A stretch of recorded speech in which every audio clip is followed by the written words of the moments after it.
പ്രശസ്ത സംവിധായകൻ ശ്രീ സിബി മലയിൽ എത്തിക്കഴിഞ്ഞു. എം ടിയുടെ സദയം എന്ന സിനിമയുടെ തിരക്കഥ സംവിധാനം അദ്ദേഹമാണ് നിർവഹിച്ചത്. കിരീടം, ചെങ്കോൽ, തനിയാവർത്തനം, ദശരഥം, ഹിസ് ഹൈനസ് അബ്ദുള്ള, കമലദളം, പ്രണയവർണ്ണങ്ങൾ, സാഗരം സാക്ഷി, സാന്ത്വനം, സമ്മറിൻ ബത്ലഹേം തുടങ്ങി 40-ൽ പരം ചിത്രങ്ങൾ കാഴ്ചവെച്ച ശ്രീ സിബി മലയിൽ സംസാരിക്കും. അതിനു മുമ്പ് ടി ഡി രാമകൃഷ്ണൻ പറഞ്ഞ ചില പ്രധാനപ്പെട്ട കാര്യങ്ങളുണ്ട്. ദൃശ്യഭാഷയിലാണ് എം ടി എന്നും സാഹിത്യം പോലും നിർവഹിച്ചത്. ഒരുപക്ഷെ സാഹിത്യകാരന്മാരുടെ ഇടയിൽ എപ്പോഴും എം ടിയെ വിശേഷിപ്പിക്കുന്നത് ദ ലാസ്റ്റ് സെലിബ്രിറ്റി എന്നാണ്. സാഹിത്യത്തിൽ ഇങ്ങനെ കൊണ്ടാടപ്പെടുന്ന ഒരാൾ ഇതിനു മുൻപ് ഉണ്ടായിട്ടില്ല. നാളെ ഉണ്ടാവുമോ എന്നൊന്നും ഇപ്പോൾ പറയാൻ വയ്യ. ലാസ്റ്റ് സെലിബ്രിറ്റി ആയതുകൊണ്ടാണ് സൂപ്പർ താരങ്ങൾ വരെ വന്ന് അദ്ദേഹത്തെ ഗുരുവായി അംഗീകരിക്കുന്നതും ബഹുമാനിക്കുന്നതും. ശ്രീ സിബി മലയിൽ ഇനി നമ്മളോട് സംസാരിക്കും. എല്ലാവർക്കും നമസ്കാരം. ലേശം വൈകിപ്പോയി. ഇത്രയും ദൂരം എറണാകുളത്ത് നിന്ന് തിരൂരേക്ക് ഇത്ര ദൂരം ഉണ്ടെന്ന് ഞാൻ പ്രതീക്ഷിച്ചില്ല. ഗൂഗിൾ ചതിച്ചതാണ്. എനിവേ, ഞാൻ ഇതിൻ്റെ ഒരു ഇടയിൽ കയറി വന്ന് സംസാരിക്കാൻ തുടങ്ങുമ്പോൾ ഇതിനു മുമ്പ് സംസാരിച്ച കാര്യങ്ങളെക്കുറിച്ചൊന്നും വ്യക്തതയില്ലെങ്കിൽ പോലും എനിക്ക് വ്യക്തിപരമായിട്ടുള്ള എം ടി സാറുമായിട്ടുള്ള ബന്ധത്തെക്കുറിച്ച്, അദ്ദേഹമായിട്ട് ചെലവഴിച്ച നാളുകളിലെ എൻ്റെ അനുഭവങ്ങളെക്കുറിച്ച്, അദ്ദേഹത്തിൻ്റെ തിരക്കഥയിൽ ചെയ്ത സിനിമയെക്കുറിച്ചൊക്കെയുള്ള എൻ്റെ ഓർമ്മകളും അനുഭവങ്ങളൊക്കെ പങ്കുവെക്കാം എന്നാണ് കരുതുന്നത്. ഇപ്പോൾ ശ്രീ മണമ്പൂർ രാജൻ ബാബു അവസാനം പറഞ്ഞു വെച്ചതുപോലെ മലയാള സിനിമയിൽ എല്ലാവരും ഒരേപോലെ ഗുരുസ്ഥാനത്ത് കാണുന്ന ഒരു വ്യക്തി ഉണ്ടെങ്കിൽ അത് എം ടി സാറാണ്. ഇങ്ങേയറ്റത്ത് ഏറ്റവും ചെറിയ ഒരു അഭിനേതാവോ ഒരു സാങ്കേതിക പ്രവർത്തനമോ തൊട്ട് ഏറ്റവും ഔന്നത്യത്തിൽ നിൽക്കുന്ന അഭിനേതാവായാലും സംവിധായകനായാലും മറ്റ് ടെക്നീഷ്യന്മാരായാലും എല്ലാവരും ഒരേപോലെ എണീറ്റ് നിൽക്കുന്നത് അദ്ദേഹത്തിൻ്റെ സാന്നിധ്യത്തിലായിരിക്കും. അത്രമാത്രം ബഹുമാനത്തോടെ, ആദരവോടെ സിനിമയിൽ മാത്രമല്ല മലയാളികൾ ഒക്കെയും നോക്കിക്കണ്ട ഗുരുസ്ഥാനീയനായ അദ്ദേഹത്തെ അനുസ്മരിക്കുവാൻ പോലും ഉള്ള യോഗ്യത എന്നെ സംബന്ധിച്ചിടത്തോളം എനിക്ക് തോന്നുന്നത് അതിലേക്ക് എം ടി സാറിൻ്റെ വിയോഗത്തിന് ശേഷം ഒരുപാട് ഇടങ്ങളിൽ അദ്ദേഹത്തെക്കുറിച്ചുള്ള അനുസ്മരണ ചടങ്ങുകളിൽ പങ്കെടുക്കാനുള്ള അവസരങ്ങൾ ഉണ്ടായി. അപ്പോൾ അതിലേക്കൊക്കെ എന്നെ ചേർത്ത് നിർത്തിയതിൻ്റെ കാരണം ഒരുപക്ഷെ ഞാൻ ആ സിനിമ, സധയം എന്ന സിനിമ ചെയ്തുകൊണ്ട് തന്നെയാണ്. അല്ലാതെ എം ടി സാറിനെന്ന് പറയുന്ന ആ ഒരു വിശ്വകഥാകാരൻ്റെ ഓർമ്മകൾ പങ്കുവെക്കാനോ അദ്ദേഹത്തെ അനുസ്മരിക്കാനുള്ള മറ്റു യോഗ്യതയൊന്നും എനിക്കില്ല എന്നുള്ള പൂർണ്ണമായ ബോധ്യവും എനിക്കുണ്ട്.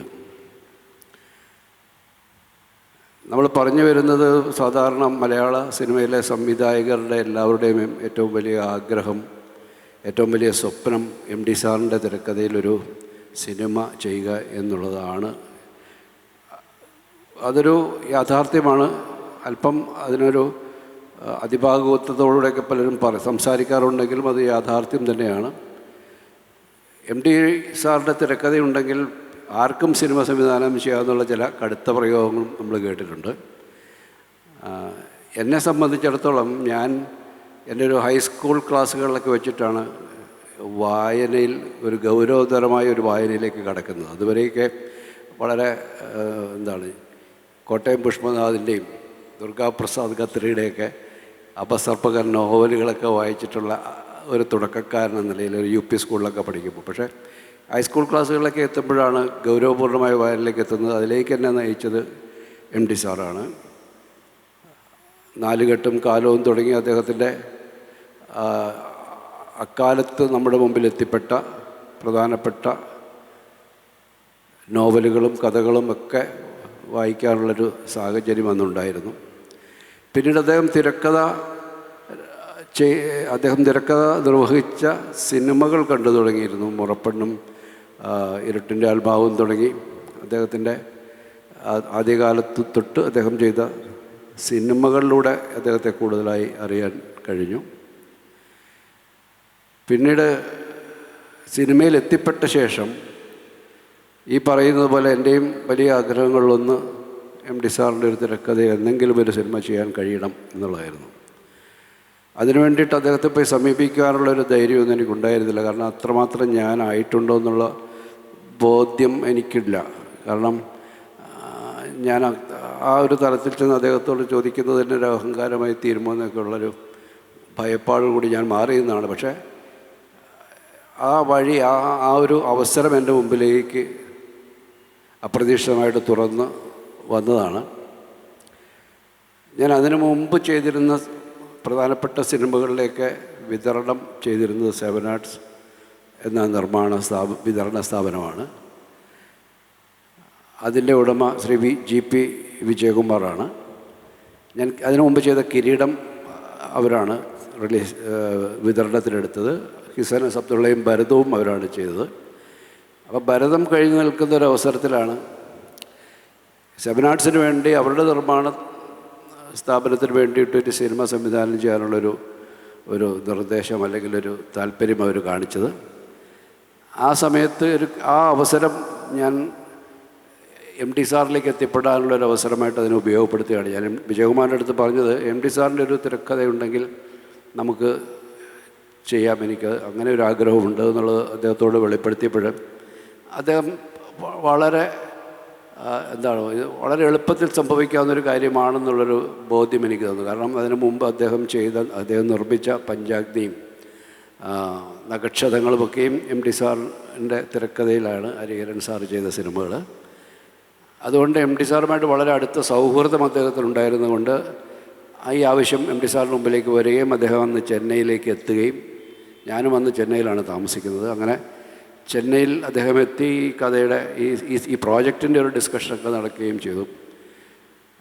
അപ്പോൾ അദ്ദേഹം എന്നോട് പറഞ്ഞത് ഒരു ആദ്യ സംസാരത്തിന് ശേഷം അദ്ദേഹം എനിക്ക് ഓഫർ ചെയ്തത് ജൂലിയസ് സീസർ ചെയ്യാമെന്നാണ്. ഞാനൊരു ചെറിയ പൂവേ ചോദിച്ചുള്ളൂ. അദ്ദേഹം അങ്ങനെ ഒരു പൂങ്കാവനം എൻ്റെ മുമ്പിലേക്ക് തുറന്നു തരികയായിരുന്നു. അതൊക്കെ എൻ്റെ കയ്യിൽ ഒതുങ്ങുന്ന പ്രോജക്റ്റാണോ എന്ന് എനിക്കറിയില്ല. പക്ഷേ MD സാറിന് മുമ്പിൽ അതിന് ഒരു മറുവാക്ക് പറയാൻ എനിക്കാവാത്തത് കൊണ്ടും ആ അവസരം നഷ്ടപ്പെട്ടു പോകുമോ എന്നുള്ളൊരു ഭയം കൊണ്ടുമൊക്കെ ഞാൻ അതിനോട് ചേർന്ന് നിൽക്കുകയാണ് ഉണ്ടായത്. അപ്പോൾ അതുമായി ബന്ധപ്പെട്ടൊരു യാത്ര പോകാമെന്നാണ് അദ്ദേഹം ആദ്യം പറഞ്ഞത്. നമുക്ക് കുറേ സ്ഥലങ്ങളൊക്കെ കാണാം. പഴയ കാലത്തുള്ള ചില കൊട്ടാരങ്ങളുമൊക്കെ ഈ സൗത്ത് ഇന്ത്യ, പ്രത്യേകിച്ച് കർണാടകയുടെ ഇൻറ്റീരിയറിലോട്ടൊക്കെ പോയാൽ കുറേ അത്തരത്തിലുള്ള ചില നിർമ്മിതികളൊക്കെ ഇപ്പോൾ ക്ഷയിച്ചു പോയിട്ടുണ്ടെങ്കിലും അതൊക്കെ ഒന്ന് കണ്ട് നമുക്കതിനൊക്കെയുള്ള ലൊക്കേഷനുകളായിട്ട് ആ സ്ഥലങ്ങളൊക്കെ ഉപയോഗിക്കാൻ പറ്റുമെന്നൊക്കെ നോക്കാം. അവർ യാത്ര പോകാമെന്ന് പറഞ്ഞു. അങ്ങനെ അദ്ദേഹമായിട്ടൊരു ഒരാഴ്ചയോളം നീണ്ടൊരു യാത്രയാണ് കാറിൽ. ദക്ഷിണ കർണാടക മുഴുവനും ഒരു കാറിൽ സഞ്ചരിക്കുമ്പോഴും അദ്ദേഹവും ഞാനും വിജയകുമാറും ഉണ്ട്. അപ്പോൾ ആ യാത്രയിൽ ഉടനീളം മുൻസീറ്റിലിരുന്നു കൊണ്ട് അദ്ദേഹവും വിജയകുമാറും ഇരിക്കുമ്പോൾ അദ്ദേഹം പറയുന്ന ഓരോ കാര്യങ്ങളും നമ്മൾ അതിനു മുമ്പ് കേട്ടിട്ടുള്ളത് MD സാർ അധികം സംസാരിക്കാത്ത ആളാണ്. ഒരു ചിരിയിലോ ഒരു മൂളലിലോ ഒക്കെ ചോദ്യവും ഉത്തരവും ഒക്കെ അവസാനിക്കുന്ന ഒരു കമ്മ്യൂണിക്കേഷൻ മാത്രമാണ് അദ്ദേഹത്തിൽ നിന്ന് പ്രതീക്ഷിക്കാവൂ എന്നൊക്കെ പറയുമ്പോൾ ഈ യാത്രയിൽ ഞാൻ ഇത്രയധികം സംസാരിക്കുന്ന MD സാറിനെ ആദ്യമായിട്ട് കാണുകയാണ്. അദ്ദേഹം പറയാത്ത വിഷയങ്ങളില്ല. അദ്ദേഹം വളരെ ആഴത്തിൽ ഓരോ കാര്യങ്ങളെക്കുറിച്ചും തികഞ്ഞ ബോധ്യത്തോടെ സംസാരിക്കുമ്പോൾ ഞാനൊരു കേൾവിക്കാരനായിട്ട് ഒരു ഗുരുസന്നിധിയിലിരിക്കുന്ന ശിഷ്യനായിട്ട് ആ യാത്രയിലുടനീളം അദ്ദേഹത്തെ കേൾക്കുവാനും അദ്ദേഹമായിട്ട് കൂടുതൽ ഇടപഴകുവാനൊക്കെ കിട്ടിയ വലിയ അവസരമാണ്. ആ ദിവസങ്ങളൊക്കെ തന്നെയാണ് എൻ്റെ ജീവിതത്തിലെ ഏറ്റവും ധന്യമായ ദിവസങ്ങളായിട്ട് ഞാൻ കാണുന്നത്. പിന്നീട് ആ പ്രോജക്റ്റിൻ്റെ ബഡ്ജറ്റിങ്ങിലേക്കൊക്കെ പോയപ്പോഴാണ് അത് നമ്മളുടെ അക്കാലത്ത് മലയാള സിനിമയ്ക്കുള്ള ഒരു ബഡ്ജറ്റിൻ്റെ പരിധിക്കൊക്കെ ഒരുപാട് മുകളിലാണ്. നമ്മളുടെ ഒരു വിപണന സാധ്യതകൾ അക്കാലത്ത് ഇത്തരത്തിലുള്ള വലിയ പ്രോജക്റ്റിന് മലയാളത്തിലില്ല.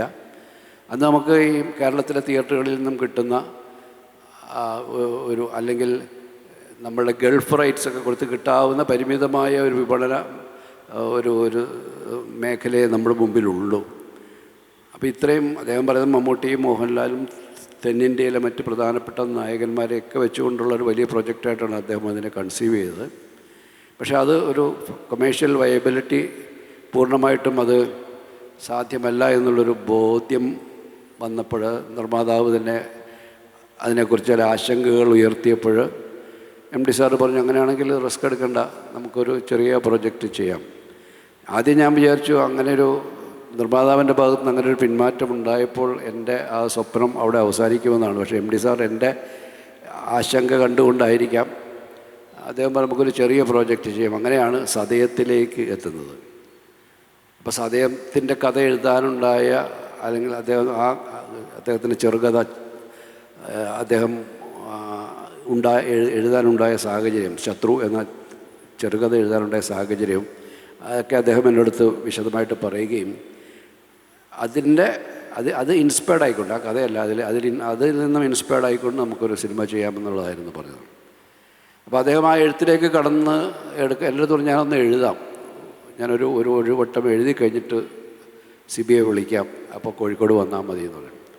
അങ്ങനെ കോഴിക്കോട് ഏകദേശം ഞാൻ കാത്തിരുന്നൊരു 2-3 ആഴ്ചകൾക്ക് ശേഷം എന്നെ കോഴിക്കോടേക്ക് ചെല്ലാൻ പറയുന്നു. ഞാൻ അവിടെ ചെല്ലുമ്പോൾ അദ്ദേഹം ബീച്ച് ഹോട്ടലിൽ ഇരുന്ന് എഴുതുകയായിരുന്നു. അവിടേക്കാണ് ഞാൻ ചെന്നത്. എൻ്റെ ജീവിതത്തിൽ ഏറ്റവും എനിക്ക് സങ്കല്പിക്കാൻ കഴിയുന്ന, സ്വപ്നങ്ങൾക്കും അപ്പുറത്ത് നിൽക്കുന്നൊരു അനുഭവം എന്ന് പറയുന്നത്,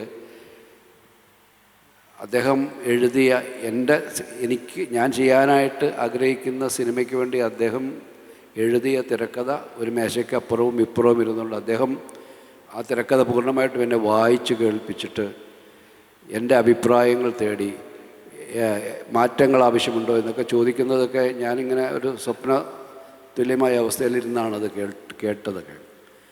എനിക്കതിനകത്ത് അദ്ദേഹം എഴുതിയ ഒരു വരി പോലും പറയാൻ ഇല്ലായിരുന്നു, അല്ലെങ്കിൽ അത് പറയാനുള്ള ധൈര്യം ഉണ്ടായിരുന്നില്ല. അങ്ങനെ ഒന്നും ഉണ്ടായില്ല, അങ്ങനെ ഒരു ആവശ്യം ഉണ്ടായിരുന്നില്ല മുമ്പിലേക്ക്.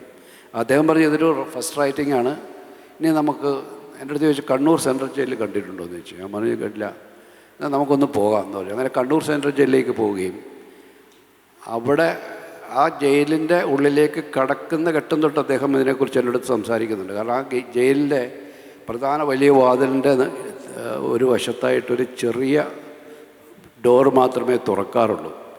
അത് ആര് കയറിയാലും അത് തലകുനിച്ചേ അതിലൂടെ കയറാൻ പറ്റുള്ളൂ. അദ്ദേഹം പറഞ്ഞു, ഇത് ബ്രിട്ടീഷുകാരുടെ ഒരു ശീലമാണ്, തലകുനിക്കാതെ ഒരുത്തരും ഇതിനകത്തേക്ക് കയറണ്ട എന്നുള്ള അവരുടെ ഒരു കാഴ്ചപ്പാടിലാണ് ആ വാതിൽ ഉണ്ടാക്കി വച്ചിരിക്കുന്നത്.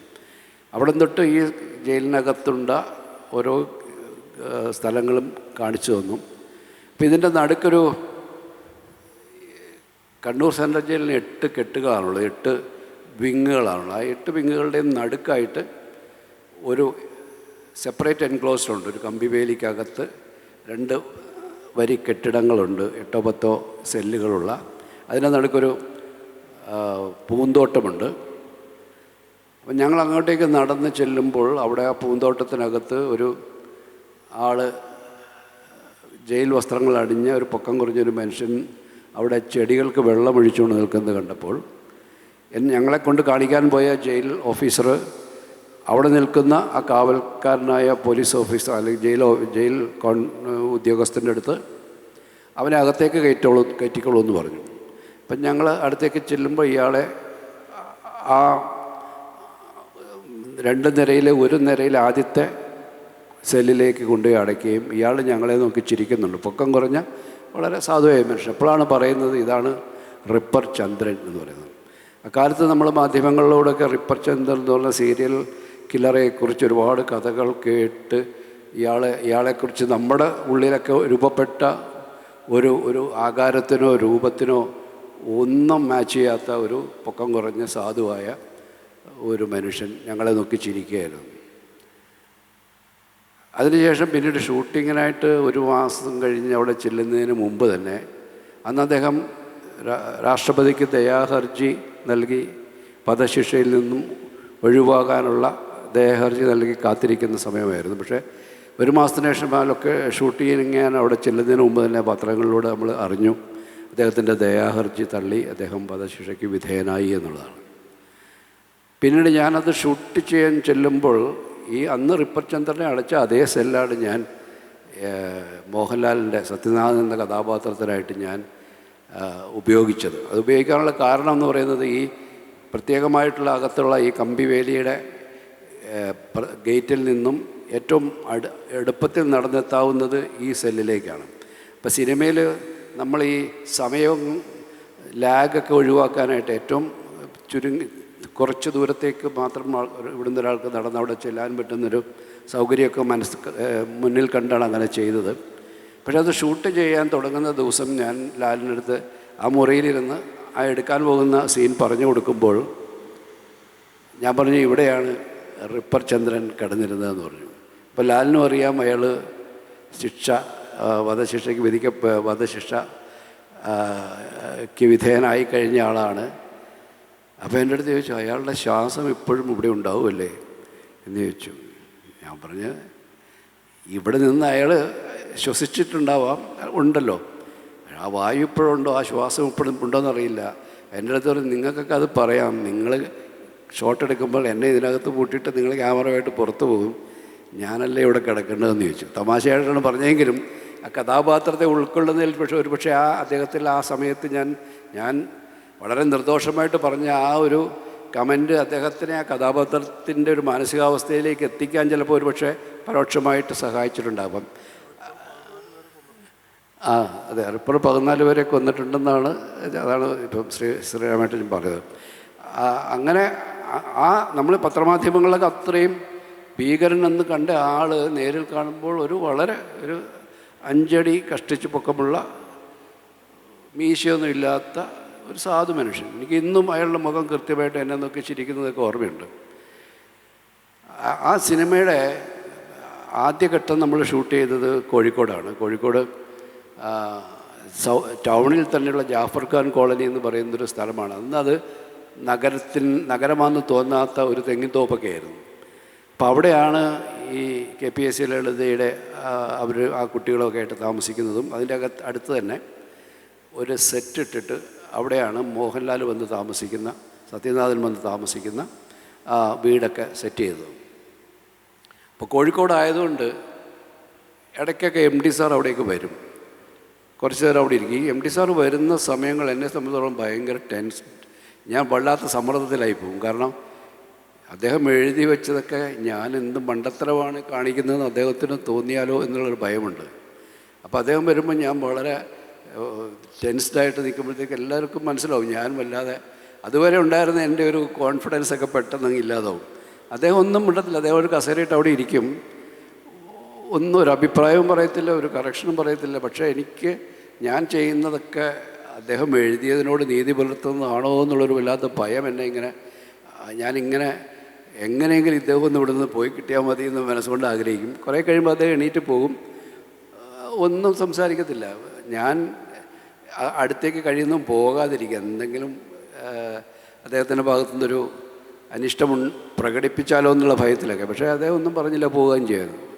ഒരു ഘട്ടത്തിൽ മാത്രം ആ സിനിമയിലെ 2 പാട്ടുകൾ അദ്ദേഹം തിരക്കഥയിലുണ്ടായിരുന്നു. അപ്പം അതിലെ ഒരു പാട്ട് മോഹൻലാലിൻ്റെ കഥാപാത്രവും ഈ കുട്ടികളുമായിട്ട് ഉള്ള സൗഹൃദം ഡെവലപ്പ് ചെയ്യുന്നതും ഒക്കെ ആയിട്ടുള്ള ഒരു അയാൾ ആ നഗരത്തിൻ്റെ ഭാഗമായി തീരുന്നതും ഒക്കെ ആയിട്ടുള്ളൊരു ഒരു രംഗങ്ങളൊക്കെ ഉൾപ്പെടുത്താൻ വേണ്ടിയിട്ടായിരുന്നു ആ പാട്ട്. പക്ഷേ എനിക്കൊരിക്കലും ആ പാട്ട് അങ്ങോട്ട് ഷൂട്ട് ചെയ്യാൻ ഉള്ളൊരു ഘട്ടം എത്തുമ്പോൾ എനിക്കതിന് സാധിക്കാതെ ഞാനത് മാറ്റി വെച്ചുകൊണ്ടിരുന്നത്. എനിക്ക് അത് ഷൂട്ട് ചെയ്യാനുള്ളൊരു മനസ്സോ ഒരു വിഷ്വൽസോ ഒന്നും എനിക്ക് രൂപപ്പെടുന്നുണ്ടായിരുന്നില്ല. അപ്പോൾ എനിക്ക് അങ്ങനെ വന്നപ്പോൾ എനിക്ക് തന്നെ തോന്നി ഇത് ഈ സിനിമയ്ക്ക് ആവശ്യമില്ലാത്തൊരു പാട്ടാണ്. കാരണം ആ സിനിമയുടെ ടോട്ടലായിട്ടുള്ള ഒരു ടെമ്പോയെ, കഥ പറച്ചിലിൻ്റെ പിരിമുറുക്കത്തേക്ക് ഇത് വല്ലാതെ അയച്ചു കളയുമെന്നുള്ളൊരു ഭയം കൂടെ ഉണ്ടായിരുന്നു. അങ്ങനെ ഞാൻ അദ്ദേഹത്തിൻ്റെ അടുത്ത് ഒരു ദിവസം ധൈര്യം സംബന്ധിച്ച് പറഞ്ഞു, സാർ ഇങ്ങനെ ആ പാട്ട് വേണോ, നമുക്കതിൻ്റെ ആവശ്യമില്ല എന്നാണ് അത്. അപ്പോൾ അദ്ദേഹം പറഞ്ഞു, അത് ഞാനത് എഴുതി, അത് ഈ കഥാപാത്രങ്ങളെ അതിലല്ലാതെ തന്നെ നിങ്ങൾക്ക് അവരുടെ ആ ഒരു അവിടുത്തെ ആ കുട്ടികളുമായിട്ടുള്ള റിലേഷൻഷിപ്പൊക്കെ വർക്ക് ചെയ്യാൻ പറ്റുമെങ്കിൽ കുഴപ്പമൊന്നുമില്ല. ഞാൻ പറഞ്ഞു, ഞാനൊരു മ്യൂസിക് മൊണ്ടാഷ് പോലെയൊക്കെ ചെയ്ത് അങ്ങനെ അങ്ങ് തീർത്താൽ പോരെ, അല്ലാതെ മതി, നിങ്ങൾക്കറിയാമല്ലോ ഞാൻ എഴുതി തന്നതല്ലേ, ഇനി ബാക്കി നിങ്ങളുടെ കയ്യിലാണല്ലോ, നിങ്ങളാണ് എന്ന് പറഞ്ഞു. അപ്പോൾ ആ ഒരു സ്വാതന്ത്ര്യം അനുവദിച്ച് കിട്ടിയവരോടെ പിന്നെ എനിക്ക് ധൈര്യമായി. പിന്നീട് ഞാൻ അതൊക്കെ പൂർത്തീകരിച്ചു. പക്ഷേ ഇത് അവസാന ഘട്ടത്തിൽ ഇത് മദ്രാസിലേക്ക് വന്നതിൻ്റെ ഫൈനൽ എഡിറ്റഡ് വേർഷൻ, അതായത് മ്യൂസിക്കൊക്കെ ചേർക്കുന്നതിന് മുൻപ്, അതിൻ്റെ സൗണ്ട് എഫക്ട്സൊക്കെ ചേർക്കുന്നതിന് മുമ്പുള്ള ഒരു ഫൈനൽ എഡിറ്റഡ് വേർഷൻ അദ്ദേഹത്തെ ഒന്ന് കാണിക്കണം. കാരണം എന്തെങ്കിലും അദ്ദേഹത്തിൻ്റെ ഭാഗത്ത് നിന്ന് അതിലൊരു കറക്ഷനോ മാറ്റങ്ങളോ തിരുത്തലുകളോ ഉണ്ടെങ്കിൽ ആ ഘട്ടത്തിൽ ചെയ്തിരിക്കണം. അത് കഴിഞ്ഞാൽ പിന്നെ നമ്മൾ മ്യൂസിക്കെല്ലാം ചേർത്ത് കഴിഞ്ഞാൽ ഇതിൻ്റെ ലെങ്ത്തൊക്കെ കുറയ്ക്കുന്ന കാര്യത്തിലൊക്കെ സാങ്കേതികമായ ബുദ്ധിമുട്ടുകളുണ്ട്. അപ്പോൾ അദ്ദേഹം അത് കാണാൻ മദ്രാസിലേക്ക് വന്നു കഴിഞ്ഞപ്പോൾ എന്നെ സംബന്ധിച്ചോളം ഏറ്റവും സമ്മർദ്ദമേറിയ മറ്റൊരു ഒരു ഘട്ടമാണത്. കാരണം ഞാൻ ഈ ചെയ്തതൊക്കെ അദ്ദേഹം കണ്ട് അദ്ദേഹം എഴുതിയതാണോ, ഞാൻ എഴുതിയതിനൊപ്പം ഞാൻ അത് വിഷ്വലൈസ് ചെയ്തിട്ടുണ്ടോ, അതിനൊപ്പം എത്തിയിട്ടുണ്ടോ എന്നൊക്കെയുള്ള ഭയമുണ്ട്. അതോടൊപ്പം തന്നെ ഞാൻ ചില അതിരുകടന്ന സ്വാതന്ത്ര്യങ്ങൾ ഉപയോഗിച്ചിട്ടുണ്ടോ എന്നുള്ളതുണ്ട്. പ്രത്യേകിച്ചും ആ കുട്ടികളെ 2 കുട്ടികളെ കൊല്ലുന്ന രംഗത്തിൽ ഞാനത് വളരെ ഡീറ്റെയിൽഡായിട്ട് അദ്ദേഹം എഴുതി വെച്ചതിനേക്കാളും ഡീറ്റെയിൽഡായിട്ടും അദ്ദേഹം എഴുതി വെക്കാത്ത ചില എഴുത്തിനും അപ്പുറത്തേക്ക് കടന്നിട്ടുള്ള ചില വിഷ്വൽസും കാര്യങ്ങളൊക്കെ ഞാൻ അതിനകത്തേക്ക് കൊണ്ടുവരാൻ ശ്രമിച്ചു. ചില ഇമേജറീസൊക്കെ കൊണ്ടുവന്നു. അതൊക്കെ അദ്ദേഹം അംഗീകരിക്കുമോ എന്നൊക്കെയുള്ള ഭയമുണ്ടായിരുന്നു. അപ്പോൾ ഈ ഒരു ഷോ കഴിഞ്ഞ് ഞാൻ നേരെ പുറത്തിറങ്ങി നിന്നു. ഞാൻ തിയേറ്ററിലിരിക്കുമ്പോൾ മുഴുവൻ ഞാൻ സ്ക്രീനിലല്ല നോക്കിയത്, അദ്ദേഹത്തിൻ്റെ പുറകിലിരുന്ന് അദ്ദേഹത്തിൻ്റെ ഭാവങ്ങൾ എന്താണെന്ന് നോക്കിക്കൊണ്ടിരുന്നത്. പടം തീർന്ന ഉടനെ ഞാൻ പുറത്തു വന്ന് നിന്നു. അപ്പോൾ അദ്ദേഹം ഇനി വന്ന് എന്നോട് എന്താണ് പറയുക, അദ്ദേഹം എൻ്റെ അടുത്ത് എന്തെങ്കിലും അപ്രിയമായ എന്തെങ്കിലും പറഞ്ഞാൽ അതോടുകൂടി ഞാൻ ഇല്ലാതായി തീരുമെന്ന് എനിക്കറിയാം. അദ്ദേഹം എൻ്റെ അടുത്ത് വന്നപ്പോൾ നിന്നിട്ട് അദ്ദേഹം ഒരു ബീഡി എടുത്ത് കത്തിച്ചു.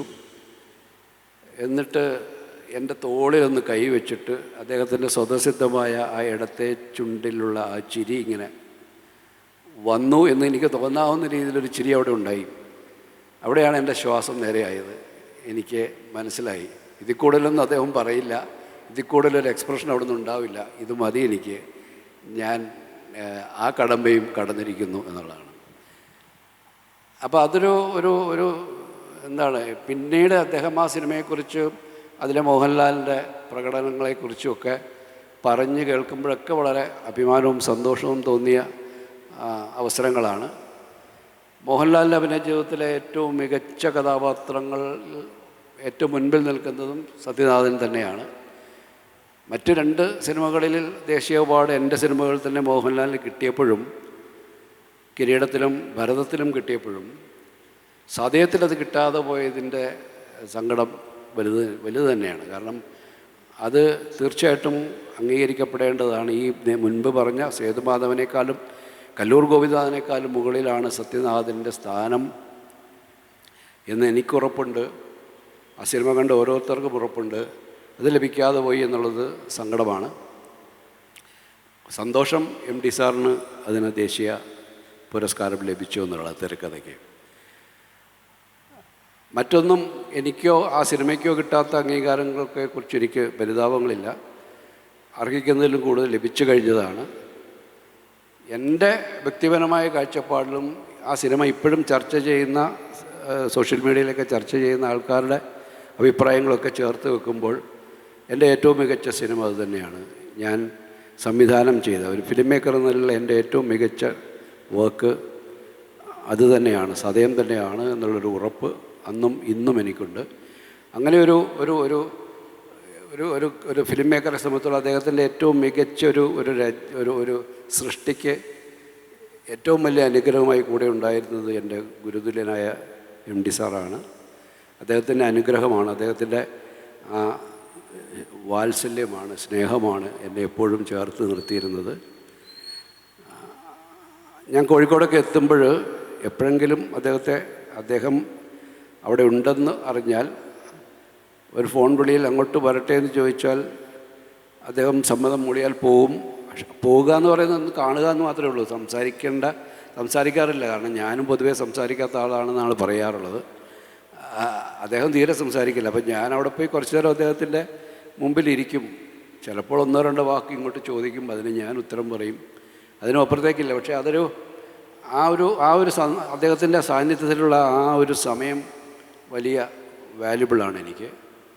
എൻ്റെ ജീവിതത്തിലെ ഏറ്റവും പ്രധാനപ്പെട്ട സന്ദർഭങ്ങളിലെല്ലാം ഞാൻ അദ്ദേഹത്തെ പോയി കണ്ട് അനുഗ്രഹം വാങ്ങാറുണ്ട്. ഏറ്റവും ഒടുവിലായിട്ട് എൻ്റെ മകളുടെ വിവാഹത്തിന് ഞാനും എൻ്റെ ഭാര്യയും മകളുമായിട്ട് കോഴിക്കോട് ചെന്ന് ആദ്യത്തെ ക്ഷണക്കത്ത് അദ്ദേഹത്തിന് കൊടുത്തുകൊണ്ട് അദ്ദേഹത്തിൻ്റെ അനുഗ്രഹം വാങ്ങിക്കൊണ്ടാണ് മകള് വിവാഹത്തിലേക്ക് പോകുക. അദ്ദേഹം പറഞ്ഞു, എനിക്ക് യാത്ര ചെയ്യാൻ വയ്യ, അത്ര ദൂരം വരാൻ വയ്യ, എല്ലാം ഭംഗിയായി നടക്കട്ടെ എന്നുള്ളൊരു അനുഗ്രഹം നൽകിയാണ് മകളെ അയച്ചത്. അപ്പം അത്രമാത്രം എൻ്റെ വ്യക്തി ജീവിതത്തിലും എൻ്റെ ചലച്ചിത്ര ജീവിതത്തിലുമൊക്കെയും ഞാൻ ഏറ്റവും സ്നേഹത്തോടെ ബഹുമാനത്തോടെ ഏറ്റവും ഔന്നത്യത്തിൽ എന്നും കണ്ടിരുന്ന, ഇനിയും കാണുന്ന, ജീവനുള്ള കാലത്തോളം അങ്ങനെ തന്നെ എൻ്റെ മനസ്സിൽ ആ സ്ഥാനം അങ്ങനെ തന്നെ നിലനിൽക്കുമെന്നുള്ള ബോധ്യവും ഉറപ്പുമുണ്ട്. ഇവിടെ ഈ തുഞ്ചൻ പറമ്പിലേക്ക് ക്ഷണിക്കപ്പെടുകയും ഈ ഒരു അനുസ്മരണത്തിലേക്ക് പങ്കാളിയാകാൻ അവസരം തരികയും ചെയ്തതിന് എനിക്ക് വലിയ നന്ദിയുണ്ട്, സന്തോഷമുണ്ട്. ഇവിടെ വന്നിട്ടുണ്ട് ഞാൻ മുമ്പ്, MT സാർ ഉള്ളപ്പോഴും ഒരിക്കൽ മറ്റോ വന്നിട്ടുണ്ട്. ഇവിടേക്ക് അദ്ദേഹത്തിൻ്റെ ഈ സത്യനാഥൻ്റെ മോഹൻലാലിൻ്റെ കഥാപാത്രം, അല്ലെങ്കിൽ മോഹൻലാൽ പറഞ്ഞതുപോലെ റിപ്പർചന്ദ്രൻ്റെ ശ്വാസം ഇവിടെ നിലനിൽക്കുന്നു എന്ന് പറയുന്ന പോലെ ഇവിടെ ഉണ്ട് MT സാറിൻ്റെ ആ നിശ്വാസങ്ങളുടെ ആ ഈ ഒരു അന്തരീക്ഷത്തിൽ അതുണ്ട് എന്നുള്ളൊരു ബോധ്യത്തോടുകൂടി തന്നെയാണ് ഞാൻ ഇപ്പോഴും ഇവിടെ നിൽക്കുന്നത്. എൻ്റെ ഗുരുവിൻ്റെ മുമ്പിൽ എല്ലാ പ്രണാമങ്ങളും അർപ്പിക്കുന്നു. നന്ദി.